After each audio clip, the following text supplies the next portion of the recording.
शोहर ने तेज धार आले से बीवी और 2 सौतेले बच्चों को कत्ल कर दिया, जबकि पुलिस हुकाम के मुताबिक मकतूला का शोहर से कपड़े चोरी करने पर झगड़ा हुआ था।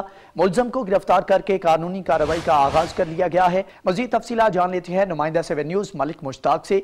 जी मुश्ताक, बताइएगा कि इस हवाले से क्या तफसीलात है।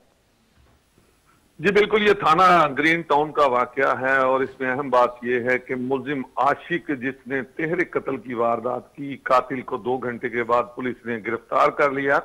इसके जिस खातून को उसने कत्ल किया है, इसके साथ इसकी दूसरी शादी थी और इसकी पहली बीवी से भी 7 बच्चे हैं, जो पहली बीवी इसको छोड़कर जा चुकी है, जबकि ये दूसरी शादी थी।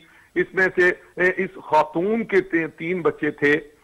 चूंकि ये घरेलू नाचाकी थी और काफी अरसे से इनकी घर में लड़ाई चल रही थी।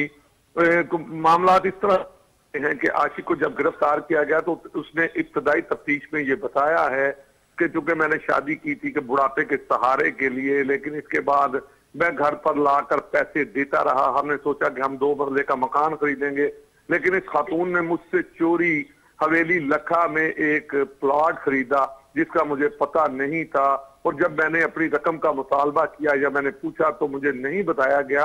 इसी हवाले से काफी दिन से लड़ाई चल रही थी, जिस पर आशिक ने खबरें करते हुए रात के अंधेरे में ना सिर्फ खातून को बल्कि उसके 2 बच्चों को भी तेजधार आले से उनकी गर्दनें काट दी और उसके बाद ये मौके से फरार हो गया था। जब सुबह पुलिस को पता चला और पुलिस की बड़ी नफरी और फराजिक टीमें वहां पर पहुंची और तमाम शवाहिद इकट्ठे किए गए, तो एसपी साहब ने फौरन हुक्म सादर फरमाया कि जल्द अज जल्द, क्योंकि मुलजम अभी ज्यादा दूर नहीं गया होगा, क्योंकि जब जिस वक्त पुलिस पहुंची तो इब्तदाई यही हो रहा था कि थोड़ी ही देर पहले वारदात ये हुई है, क्योंकि अभी खून जो ताजा था।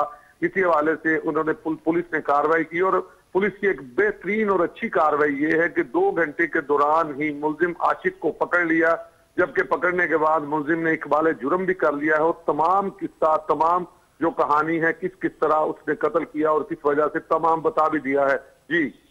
जी तमाम तर कहानी के बारे में पता लग गया है। मलिक मुश्ताक, आपका बहुत शुक्रिया, आपने तफसीलात से आगाह किया।